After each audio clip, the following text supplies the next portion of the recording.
Hola, bienvenidos. Me quiero volver chango mundialista. Gracias por hacerme su cómplice para matar el tiempo esta octava madrugada de mundialazo. Hoy que México le ha ganado a Corea del Sur en la fase de grupos de la Copa Mundial. No por primera vez y tampoco por segunda vez.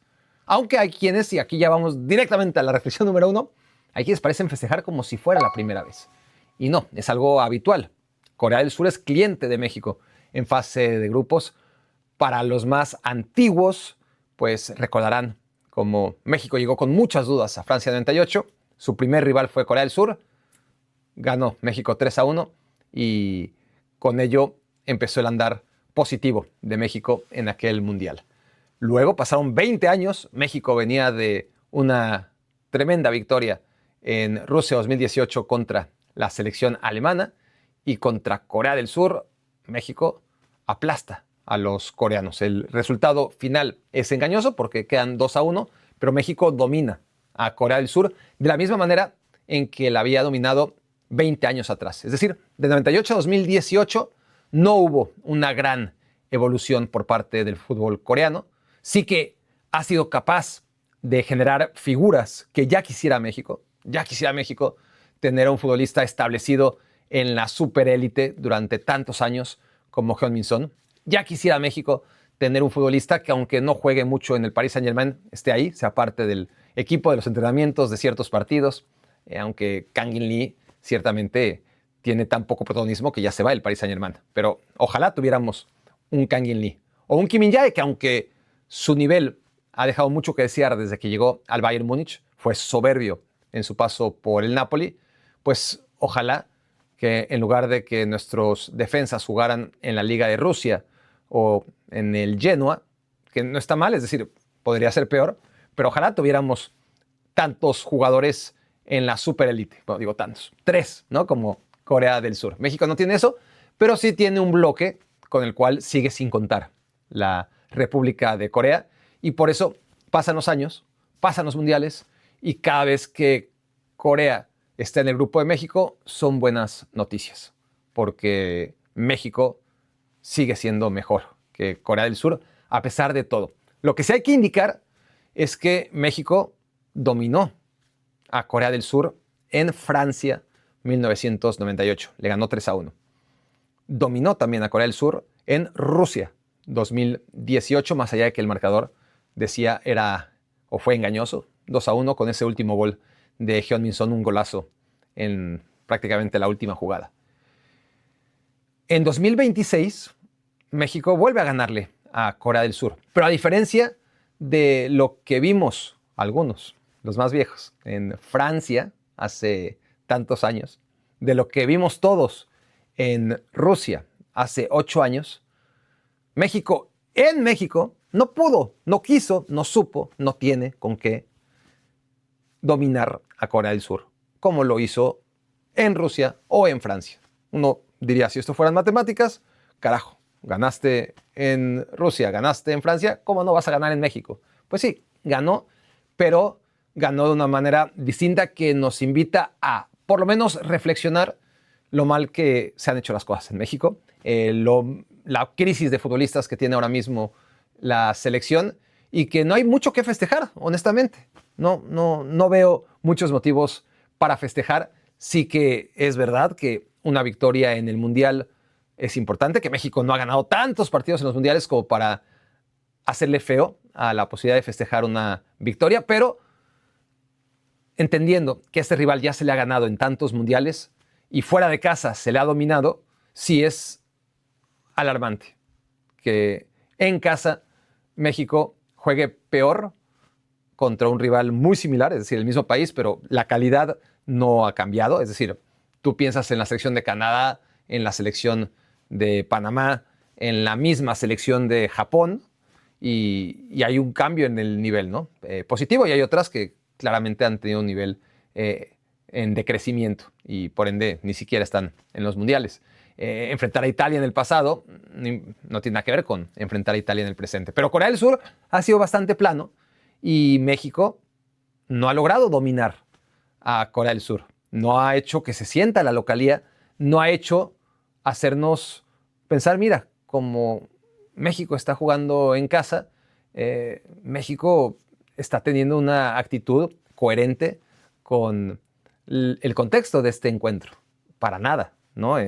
México fue mucho más activo, mucho más, si cabe el término, deslumbrante en Francia, en Rusia, de lo que está haciendo en México. Y tampoco es que los mundiales de Francia 98 y Rusia 2018 hayan sido extraordinarios, ¿no?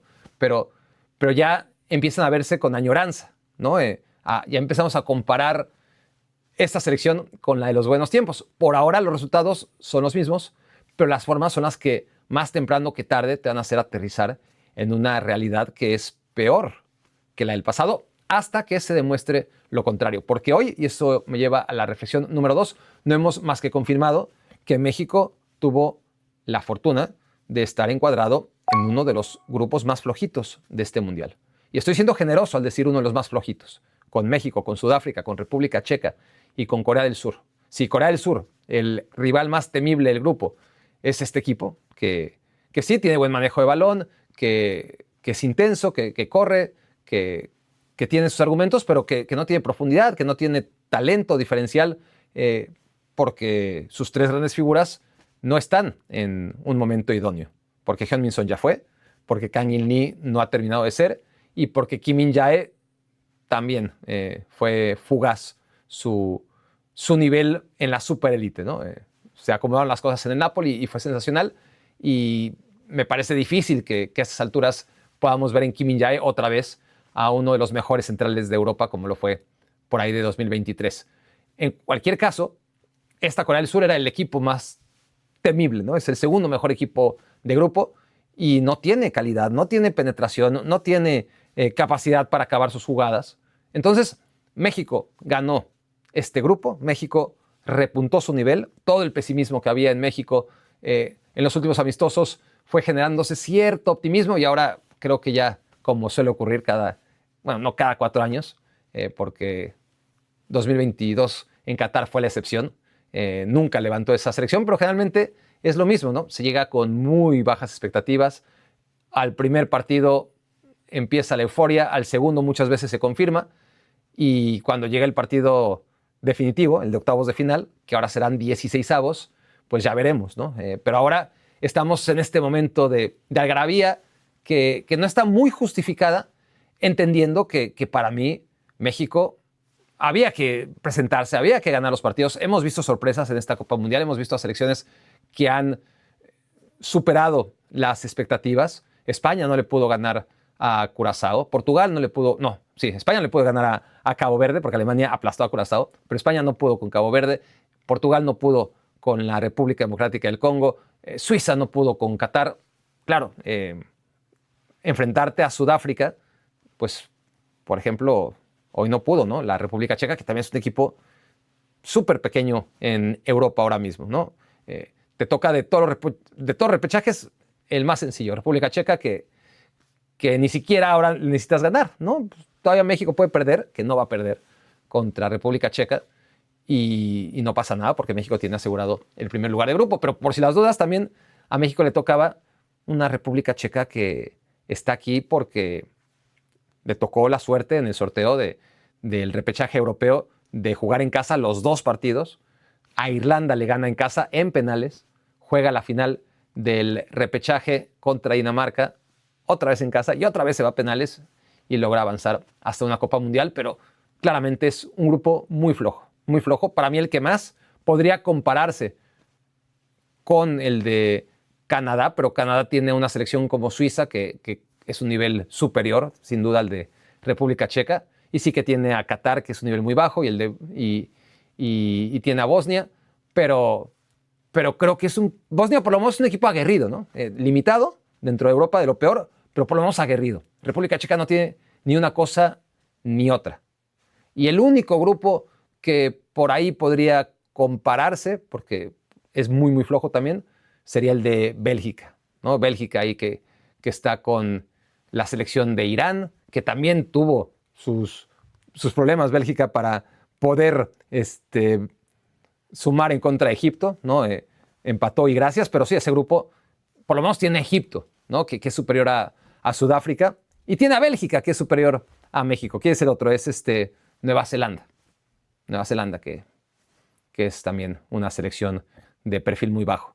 Pero sí, el grupo más sencillo, el grupo que a priori veías, puta, aquí no van a clasificar los tres, definitivamente no van a clasificar los tres, era el de México. Y así está, ¿no? Con toda la posibilidad de que clasifiquen tres, pero claramente el tercer lugar de este grupo va a ser uno de los que todo el mundo va a querer enfrentar, porque México y su puesto ahora mismo ya demostrará o no lo contrario, pero ahora mismo, ¿dónde está México? Tiene que ver 100% con el grupo que le tocó. No podíamos esperar menos de la selección mexicana enfrentando a quienes ha enfrentado. Ahora, una vez analizados los resultados, hay que analizar el partido, ¿no? El resultado está muy bien, el análisis del partido, pues es otra cosa. Y si lo analizamos por cuartos, porque ahora toca analizar por cuartos, antes era por mitades, ahora es por cuartos, por la pausa de deshidratación que cambia mucho. Y sí, le dije deshidratación, porque hoy, por ejemplo, antes de la pausa, México estaba bien, sin generar muchas ocasiones de gol, generando una nada más, aquella de Alvarado, el centro y el remate de Quiñones, pero muy parecido a lo que habíamos visto en contra de Sudáfrica. Intenso, bien, o sea, moderadamente intenso si lo comparas con el resto del partido. Buenas sensaciones. Era un partido entretenido, como fue el partido contra Sudáfrica en los primeros minutos. La diferencia es que contra Sudáfrica cayó el gol muy pronto. Es el error del arquero que le abrió el panorama a México y le permitió manejar el resultado. Y aquí no ocurrió eso. Ocurrió hasta el segundo tiempo, ¿no? Luego llega la pausa de hidratación y llega un segundo cuarto que es el peor de México en este mundial. Ni la toca. Corea del Sur lo que pasa es que no tiene profundidad. Amasa el balón, una especie de catenacho con pelota también, porque no intenta perforar a la defensa mexicana, pero México se ve realmente mal. Parecía que la cosa podía terminar mal, ¿no?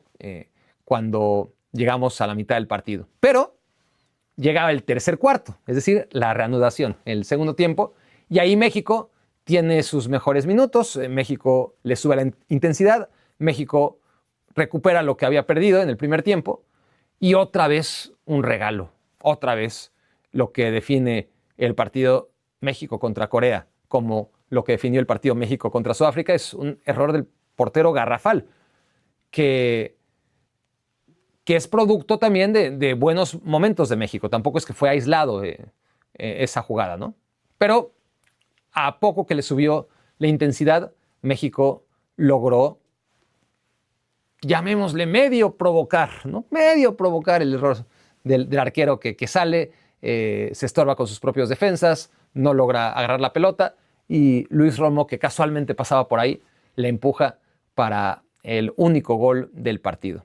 Luego llega el cuarto, que bueno, ahí sí no fue necesariamente la pausa de deshidratación, sino que fueron minutos de cierto control mexicano, de pasividad, de que no pasaron muchas cosas, hasta que llegan los últimos minutos de zozobra, de supervivencia, de un marcador que queda 1-0, pero que perfectamente pudo haber quedado 1-1 y que la lectura de todo lo que estamos diciendo en función del resultado cambiaría y se sería mucho más crítico con esta selección. Yo creo que hay que ser crítico con lo que vimos independientemente del resultado, porque el resultado es muy casual, ¿no? Pasan cosas o no pasan cosas que no dependen del planteamiento. En el planteamiento hay que procurar ser lo suficientemente superior a tu rival para que un accidente no ponga en riesgo los puntos. Si vas ganando 2-0 y no aparece la tajada providencial de tu arquero o el rival no falla su cabezazo y acaba anotando, bueno, ni modo, te metieron un gol, pero ya tenías 2 a favor. Como le pasó sin ir más lejos a México contra Corea del Sur hace 8 años. México fue muy superior y así esa jugada de Heung-min Son acabó en un 2-1. Ese disparo de media distancia que no sirvió para nada. Hoy, si Corea del Sur hubiera tenido la fortuna que tuvo en esa última jugada en 2018, habría empatado. Y ahora mismo tendríamos muchas más críticas al planteamiento de la selección mexicana. Y creo que es un error. creo que es un error analizar en función del resultado. O sea, analiza en función de lo que viste y el resultado muchas veces, sobre todo si es un resultado apretado, es algo que no te guía, que te puede confundir nada más a la hora de proyectar el alcance de una selección.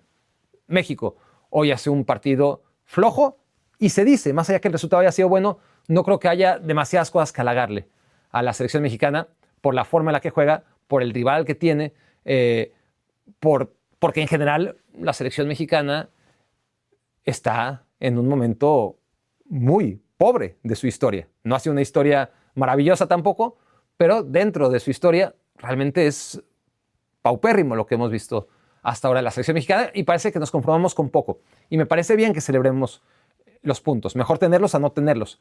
Lo que me parece muy mal es reaccionar en función de un resultado, sobre todo cuando el resultado es de un gol de diferencia. Un gol de diferencia que cualquier cosita que saliera mal, entonces habría cambiado totalmente el análisis. Otra cosa es, haces un buen partido, el rival compite contigo, se queda un gol y al final puede ser que empatas un partido que jugaste bien y que mereciste ganar, se dice, bueno, se empató, pero el funcionamiento fue bueno. Aquí México hizo un partido para empatar, ¿no? O para ganar por la mínima como la gana, y basado en lo que se juega un mundial, eso sí hay que decirlo, y sobre todo a lo que juega México, que es a cometer los menos errores posibles y de preferencia que sea el rival el que cometa el error. Pasó contra Sudáfrica, pasó contra Corea del Sur y generalmente un rival inferior va a cometer más errores que tú. Generalmente, hoy hablaba Javier Aguirre del primer error. Lo hace de manera incluso descarada, ¿no? Lo tiene muy claro. Y claro, cuando enfrentas a un rival peor que tú, es mucho más propenso a cometer más errores y que el primer error sea de ellos, el primer error grave. Pasó con Sudáfrica, pasó con Corea del Sur y ya está. Cuando México avance y enfrente a rivales de otro calibre, el que va a ser más propenso a cometer errores es la selección mexicana. Y si sigue jugando al que cometa menos errores, pues más temprano que tarde va a perder. Y que nadie se queje de los que están ahora mismo priorizando el resultado por encima del funcionamiento. Reflexión número 4. Si nos instalamos en ese segundo cuarto, ¿no? Todo lo que pasó en el primer tiempo después de la pausa de deshidratación, en un momento dado dije, caramba, parece que estamos en Seúl, ¿no? Corea del Sur tenía la pelota, Corea del Sur tenía la iniciativa y México estaba jugando como si estuviera, con todo el respeto que merecería la selección surcoreana en 2002, ¿no? En un contexto complicado, con la localía y parecía que el local era Corea del Sur en lugar de México, ¿no? Y es el problema de los planteamientos cobardes, porque cuando México juega contra Portugal en la reinauguración del Estadio Azteca, pues fue un planteamiento en el que ya podíamos avecinar a lo que iba a jugar México, ¿no? Que es básicamente lo que les acabo de decir, y que no solamente es México. La gran mayoría de las selecciones juegan a eso, a cometer menos errores que el rival. Pero México en particular, uno entiende, contra una selección con el talento de Portugal, puedes justificar no aplaudir, no compartir, mucho menos disfrutar, pero sí justificar que entienda que el camino que lo va a alejar más al fracaso es ese, ¿no? Un planteamiento ultra conservador como el que tuvo México en casa en un partido amistoso contra Portugal. Ahora, tener ese planteamiento, un planteamiento similar en contra de una selección como Corea del Sur, a la que ya escribimos, que no debería de amenazar, ni apantallar, ni tenerle tanto respeto, pues ahí sí es algo que creo yo hay que señalarlo. México no enfrentaba a una selección como para que tuviera tanto la pelota, para que dominara la selección mexicana, para que México se sintiera tan inferior contra Corea del Sur, que no se espera contra una selección mayor, ¿no? México sobrevive esos minutos, porque insisto, Corea del Sur tampoco tiene más que un Kang In-lee, que es un buen jugador, pero que no por sí solo tampoco tiene esa calidad como para generar una ocasión de gol que ni siquiera tuvo Corea del Sur en todos esos minutos de dominio en los que uno solamente al ver la posición de los jugadores de México y quién tenía la pelota, habría jurado que el Mundial era en Corea y no en México. Reflexión número 5. Dicho todo lo anterior, también sin contradecirme, simplemente buscando el contrapeso de este argumento, la suerte hay que buscarla. Y eso queda claro, y ya lo había dicho, porque México en el segundo tiempo da un paso adelante. Inicia el segundo tiempo y México vuelve a ser agresivo, vuelve a ser intenso, vuelve a dominar y muy pronto se encuentra con ese regalo del arquero de Corea del Sur. Igualito a lo que pasó en el primer tiempo contra Sudáfrica. México tenía buenos minutos y la suerte siempre va a estar más cerca del que la busca, ¿no? Si te quedas esperando la suerte, ni madres que va a llegar. Si la buscas, pues a veces no la vas a encontrar. Pero lo único seguro es que si te quedas sentado ahí, no llega. Y México salió, buscó, y ante rivales inferiores, pues los errores es mucho más fácil provocarlos. El gol contra Sudáfrica es más o menos provocado, ¿no? La presión alta de Eric Lira, el error del arquero, el defensa que no sabe salir, le rebota la pelota, no gira y se deja que le roben fácilmente la bola. Y hoy el portero, en un guión muy similar, solo que ocurrió en el segundo tiempo en lugar de en el primero, pues suelta una pelota y lo dije ayer, ¿no? Es un mundial muy parejo en general, pero quienes están realmente inclinando la balanza en contra de los equipos pequeños son sus porteros, ¿no? Ahí sí se nota demasiado y puedes tener un planteamiento muy bueno, defensas muy disciplinados y a la mera hora tu portero la caga y ya no hay cómo levantarlo. Y en un capítulo más de un portero cagándole en este mundial, hoy el portero de Corea del Sur le abrió el camino a México. El único gol del partido tuvo claramente como protagonista al portero de Corea del Sur. 2 de los 3 goles que ha metido México han sido regalos totales, pero pues que hay que buscarlos, hay que abrirlos, ¿no? Y el mejor ejemplo está en el máximo logro que ha tenido la selección mexicana a nivel olímpico, ¿no? En Londres 2012, que fueron partidos en donde México, contra este tipo de selecciones, me acuerdo que fue contra Corea del Sur, de hecho, ¿no?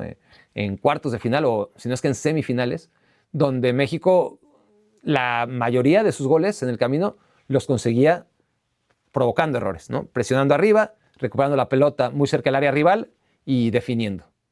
El de hoy no creo que haya sido tanto provocar un error, es un arquero que sale mal, que la suelta y México lo aprovecha. Pero esa fue la diferencia realmente entre México y Corea del Sur, que Corea cometió ese error y México no. Y nada más, yo creo que debería haber más diferencias entre esta Corea y un México muy limitado, pero que juega en casa y que yo no espero ver. Tampoco soy un iluso, tampoco con lo que hay quiero ver a lo que vi de Inglaterra contra Croacia o lo que vi de Francia en contra de Senegal en el segundo tiempo. Pero sí quiero ver un equipo que si puede ser dinámico en los primeros minutos, que mantenga ese dinamismo, que suba la intensidad, que no sea solamente a ratitos, que no especule tanto, porque así va a incrementar sus posibilidades de competir bien contra equipos de mayor jerarquía. Si se trata solamente de ganarle a los peores y perder contra los mejores, pues ya para qué participas, ¿no? Sabemos muy bien dónde está ubicado México. Entonces, de cara a esos partidos donde México va a necesitar un poco más, pues debería preparar esos partidos un poco mejor. Para mí esto no es el Mundial.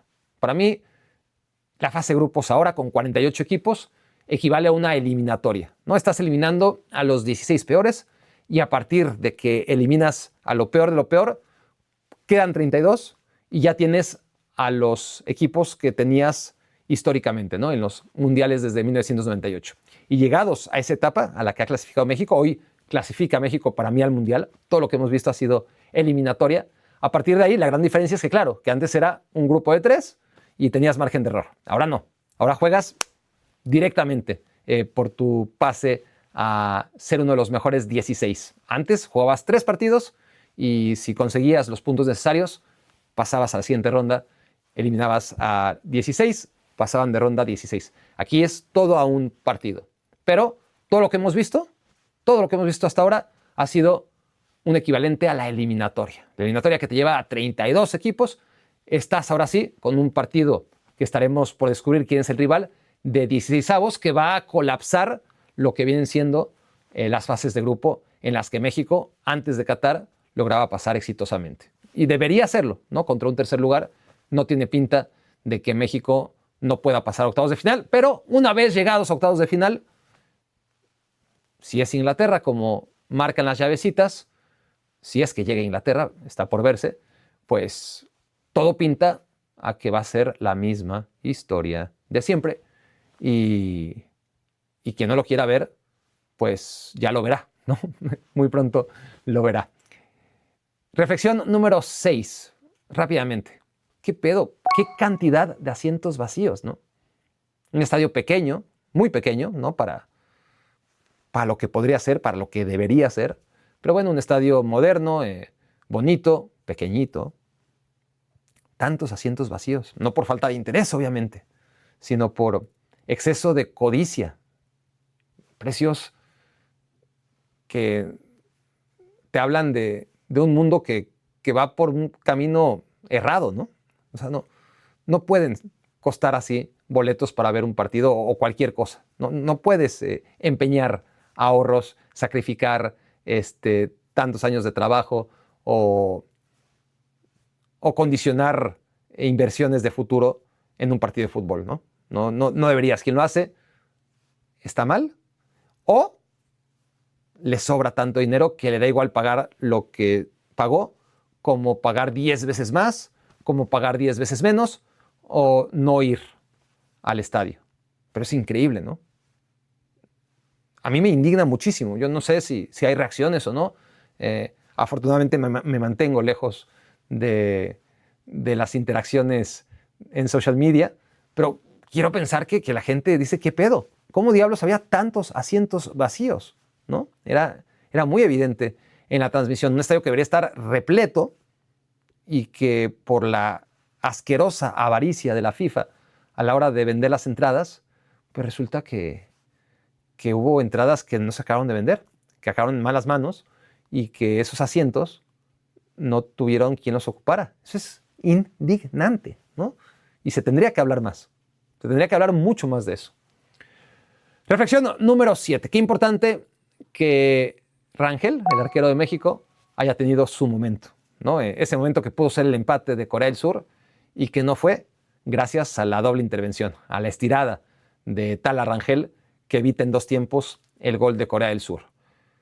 Fue su momento Memo Ochoa, ¿no? Memo Ochoa tuvo su momento, o sus 3 momentos contra Brasil, su momento, una muy buena tajada contra Alemania, una más discreta, pero sobre todo, todos recordamos una súper atajada en el ángulo contra Alemania, sus atajadas a Neymar, sobre todo esa en la que se estira y logra en contra de Brasil agarrar la pelota y en el límite, ¿no? en la línea de gol, empujar la palma de la mano para que ésta no rebase la línea. Ese fue un atajadón. Tuvo un cabezazo que también aguantó muy bien. Esos fueron los momentos de Ochoa y, claro, el penal que le para a Lewandowski, ¿no? en Qatar. Y hoy Tala Rangel tuvo su momento Ochoa, porque Jorge Campos, entre que ya queda lejos en el tiempo, sí que tuvo alguna tajada buena contra Noruega, me acuerdo. Noruega llegó mucho en ese partido y acabó vacunando a México, pero México en ese partido, que fue el primero de Estados Unidos 94, fue dominado y sí creo recordar alguna buena tajada de Jorge Campos. Pero Campos, con lo grandioso que fue, entre que pues ya han pasado muchos mundiales, pero no tuvo en el 94 ni en el 98 su gran momento, creo yo. Es decir, lo recordaríamos, ¿no? Y como les digo, sí creo que recuerdo algo en contra de Noruega, no recuerdo nada en contra de Irlanda, no recuerdo nada en contra de Italia. Recuerdo que para un penal en contra de Bulgaria en la tanda, pero pues ya es demasiado tarde. Y en el Mundial del 98, nada contra Corea del Sur, no recuerdo nada contra Bélgica, no recuerdo nada contra Países Bajos, de Jorge Campos quiero decir, ni contra Alemania tampoco. De Ochoa sí, ¿no? Recordamos sus momentos puntuales en cada mundial como titular. De Osvaldo Sánchez, pues, nos acordamos del golazo que le mete Maxi, pero tampoco tuvo su momento, ¿no? Sano Osvaldo en una Copa Mundial y Tala Rangel lo tuvo hoy. Es una atajada que, claro, hoy quizás, no sé, quizás Osvaldo tuvo una muy similar o Campos y han pasado tantos años que ya no se recuerda. Quizás la del Tala Rangel de aquí a 3 o 4 mundiales ya no nos acordemos ni siquiera de cómo se llamaba este güey. No lo sé. Pero tiene pinta que puede ser una de esas atajadas que recordemos, ¿no? Tiene toda la pinta de que pueden pasar unos cuantos mundiales y nos seguiremos acordando de esa atajada que ya veremos, ¿no? Cuánto sobrevive en nuestra memoria, pero es muy importante que haya tenido su momento. Toda la inseguridad que mantuvo fija durante el primer partido en contra de Sudáfrica. Fue bueno, ¿no?, jugar en el Azteca. Ese primer partido, la Federación hizo un terrible trabajo a la hora de gestionar el futuro en la portería, y chicos que ya no son chicos como Acevedo, como Malagón, como Tala Rangel fueron los grandes perjudicados, pero al final de cuentas la misma federación, la misma selección mexicana, que ahora pone un jugador en la portería que no ha dado ninguna garantías porque no tiene ningún fogueo, porque la selección mexicana siempre puso a los mismos en los partidos amistosos, en los partidos eliminatorios, en los partidos de Juegos Olímpicos, donde se supone que le toca a los chavos. Ahí también mandaba a los porteros de la selección mayor. A uno mandó a Corona, al otro mandó a Ochoa, al siguiente mandó a Talavera. Y estos chicos no tuvieron ningún tipo de fogueo. Y ahora que están grandes, pues qué importante que haya tenido ya su momento, ¿no? Ese momento que le dé seguridad después de toda la inseguridad que transmitió en el partido en contra de Sudáfrica, ¿no? Enhorabuena por la atajada del Tala Rangel, que yo creía que después de lo visto en contra de Sudáfrica tenía ya el saldo mínimo, ¿no?, de confianza, pero hoy lo ganó. Hoy claramente era necesario, y qué mejor que contra un equipo como Sudáfrica, que ni atacó, que todas esas dudas se quedaran ahí y que hoy ya en casa, ¿no?, en Guadalajara, en un estadio mucho más pequeñito, sin la presión del debut, pudiera tener mucha más sensación de seguridad en cada intervención, también entendiendo que Corea del Sur atacó tanto como Sudáfrica, es decir, 0 hasta los últimos minutos, donde empezó a centrar y a rematar, y donde ahí sí Tala con una tajada fue muy importante para evitar que Corea del Sur empatara. Con esto, Corea del Sur no puede ser primer lugar de grupo. A diferencia de otros mundiales, todavía podríamos decir, mira, Corea del Sur tiene 3 puntos, México tiene 6 puntos. Esta es la reflexión número 8, por cierto, que no lo dije, pero ya estoy en la reflexión número 8. El desempate, ¿no?, que es nuevo en los mundiales. Es el formato que siempre tuvo la UEFA, de que si hay un empate en puntos, el primer criterio es el resultado directo. Antes era la diferencia de goles. Entonces, si este fuera un formato como el antiguo, el que siempre tuvo FIFA, no UEFA, ¿no?, en la Eurocopa siempre fue distinto, pero aquí todavía Corea del Sur tendría la esperanza de hacer cuentas, es decir, mira, si México pierde en contra de República Checa, y si nosotros, coreanos, ganamos ese partido en contra de Sudáfrica y lo hacemos por una buena diferencia de goles, entonces todavía podemos ser primer lugar de grupo a pesar de haber perdido contra México, porque México, si pierde contra República Checa, se quedan 6 puntos. Nosotros, si ganamos, llegamos a 6 puntos y por diferencia de goles podemos asegurar el primer lugar de grupo. Eso ya no pasa. Y eso tiene 2 lecturas. No hay un modelo ideal. Para mí está bien, es decir, en las ligas es muy claro, ¿no? La liga española y la liga inglesa, si hay un empate, entonces la diferencia de... No, perdón, repito. La española y la italiana, ¿no? En la liga española y en la italiana, si hay un empate en puntos, es el resultado directo el que marca quién queda arriba del otro, ya sea por temas de descenso, temas de posiciones europeas o de título, ¿no? Si es en Inglaterra o en Alemania, es la diferencia de goles. A nivel FIFA siempre fue la diferencia de goles. A nivel UEFA, estoy hablando de selecciones, siempre fue resultado directo. Yo siempre he defendido que, aunque no hay un modelo ideal, los dos tienen sus pros y sus contras. En un torneo largo, tienes que hacer lo que hace Inglaterra y Alemania, la diferencia de goles. Es la excelencia a lo largo de 38 jornadas, y si hay 2 equipos que han sumado el mismo número de puntos, han tenido suficientes partidos ante los mismos rivales como para evitar que reducirlo todo a enfrentamiento directo, ¿no?, entre 2 equipos que jugaron contra los mismos rivales 2 veces, y por ahí uno que sacó una diferencia de goles mucho mayor, pues será por algo, ¿no? Hay que premiar que estuvo más cerca de la excelencia y de ganar sus partidos de manera contundente y no por la mínima. Ahí aplaudo que se haga así. Pero en torneos cortos, creo que está mejor el que sea la diferencia de goles un desempate secundario, ¿no? Que lo primero sea el enfrentamiento directo. ¿Por qué? Porque son menos partidos, porque ahí sí, no es que enfrentes a tantos equipos, sino que queda muy claro, a ver, te enfrentaste ya, ¿no? ¿Quién fue mejor? Fuiste mejor tú, olvídate la diferencia de goles. Si México le ganó a Corea del Sur, ya demostró que es mejor que Corea del Sur. A diferencia de las ligas que les digo, ¿no? Son demasiados partidos y puede ser engañoso el resultado global entre dos equipos cuando jugaron todos tantos partidos. Aquí se juegan tan poquitos partidos que me parece bien que la diferencia de goles no sea el factor, sino el resultado directo. Pero lo malo es que ya le cortas la esperanza a un equipo de poder hacer algo, ¿no? De hacer algo épico en la última jornada. El México, por ejemplo, ¿no? En 2018, con esta regla, no hubiera podido aferrarse a que Corea del Sur le anotara 2 goles a Alemania sobre el final para que la derrota en contra de Suecia, 3-0, no le pegara, ¿no? Esa emoción de, por citar una, ¿no? Una definición que al final es por goles. El haber perdido 3-0 contra Suecia en el último partido de la fase de grupos de 2018 obligaba a que Corea del Sur venciera a Alemania en ese último partido, ¿no? Y la diferencia de goles fue la que, a pesar del empate entre todos, pudiera mantener a Suecia en primer lugar y a México en segundo lugar, gracias a que Corea evitó que Alemania llegara a los 6 puntos y que por diferencia de goles México quedara fuera. Ahora tenemos un formato en el que pues, ya todo está resuelto, ¿no? Ya para qué se juega el tercer partido. Eso por un lado. Por otro lado, a la vez, y esto ya es, espero que me sigan el hilo todavía, pero ya lo hablaré en otros momentos cuando se dé la situación, pero rápidamente lo quiero aterrizar. Cuando en esta situación llegas al último partido, como pasa tantas veces, con 6 puntos, con el primer lugar asegurado, tu último partido ya lo juegas con suplentes, ya no juegas con la misma postura que juegas los 2 primeros partidos, y ahí la diferencia de goles puede ser engañosa, ¿no? Un equipo necesitado de golear se puede encontrar con un equipo que ya está relajado porque igual ya está eliminado, ¿no? Llega un equipo típico africano, por decirlo así, que son los más tendientes a bajar dramáticamente su rendimiento.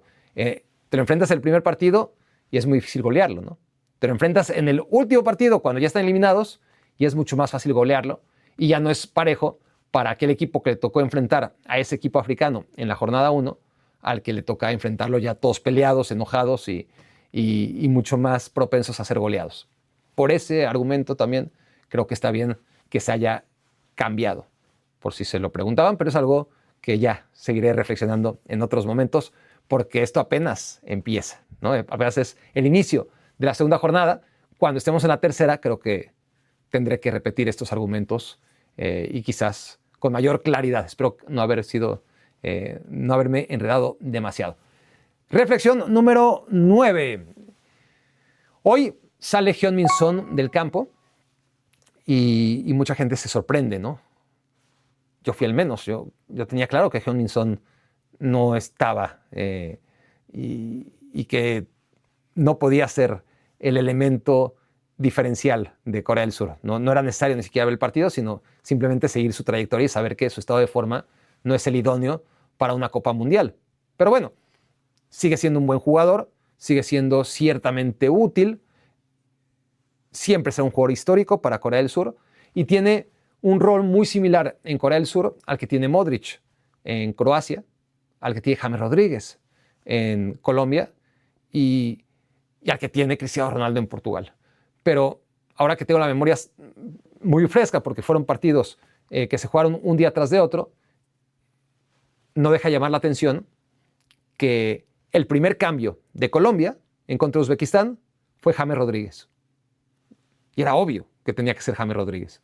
El primer cambio de Croacia en su partido contra Inglaterra fue Luka Modric. Y era obvio que tenía que ser Luka Modric. El primer cambio de Corea del Sur en contra de México fue Heung-min Son. Y era obvio que tenía que ser Heung-min Son.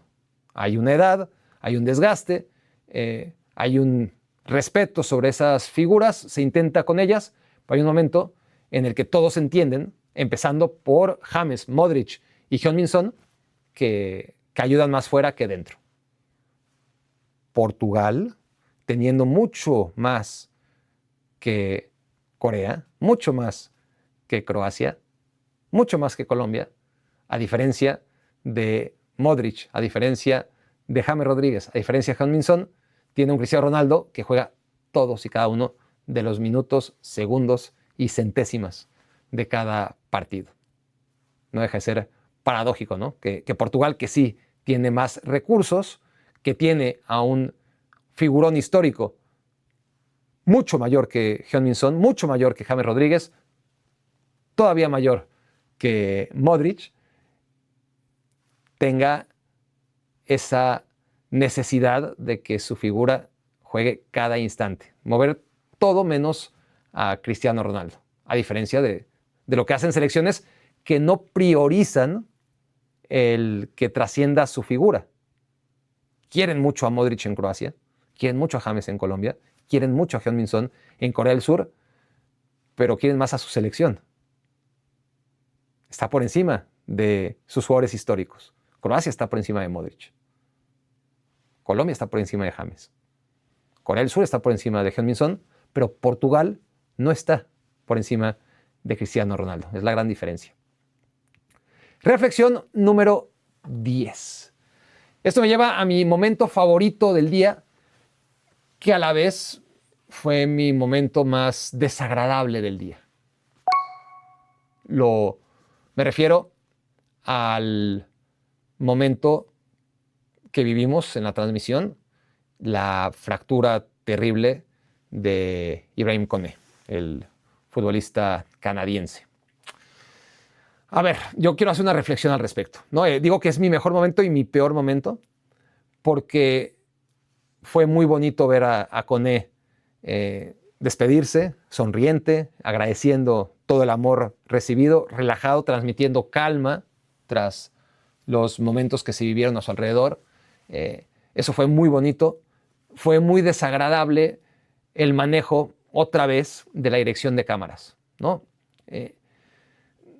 No comparto. Y ocurre y se ha puesto ya como un protocolo, ¿no? Cuando ocurre algo así, no enseñarlo. A ver, y no soy un tipo morboso, para nada. Soy el tipo menos morboso del mundo. Pero, ¿dónde está la frontera entre esa repetición morbosa, ¿no? de un accidente que por lo menos gente como yo no queremos ver? Pero está ahí. No, tampoco se trata de taparnos los ojos. Si no queremos verla, pues no la vemos.